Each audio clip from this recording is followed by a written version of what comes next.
حدیث نمبر 315 حدثنا محمد بن بشار قال حدثنا وهب بن جرير بن حازم قال حدثنا أبي عن قتادة قال قلت لأنس بن مالك رضي الله عنه كيف كانت قراءة رسول الله صلى الله عليه وآله وسلم قال مدا.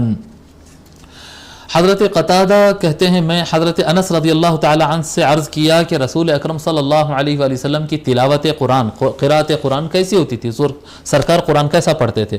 انہوں نے فرمایا مد کے ساتھ پڑھتے تھے. حضرت انس کیسا کہتے ہیں؟ مد کے ساتھ پڑھتے ہیں، یعنی قرآن کریم کے اندر کون سے حرف کو کتنا کھینچنا ہے کتنا نہیں کھینچنا ہے اس کا اہتمام ہوتا تھا. ایسا فٹافٹ پڑھ لیتے چلے نہیں جاتے تھے.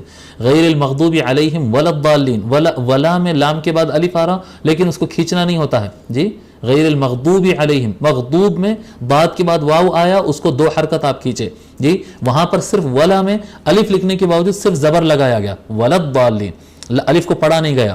اور یہاں پر واو لگا تو آپ 2 حرکت پڑھے ہیں اس کو غیر المغضوب علیہم. ولا الضالین کہتے ہیں، ولا الضالین 4 حرکت پڑھے یا 6 حرکت پڑھے مد لازم کے اعتبار سے 6 حرکت یعنی ولا الضالین. تو اس طرح سے جہاں پر جتنا کھینچنا ہوتا ہے، یہ قواعد تجوید بعد میں بنے.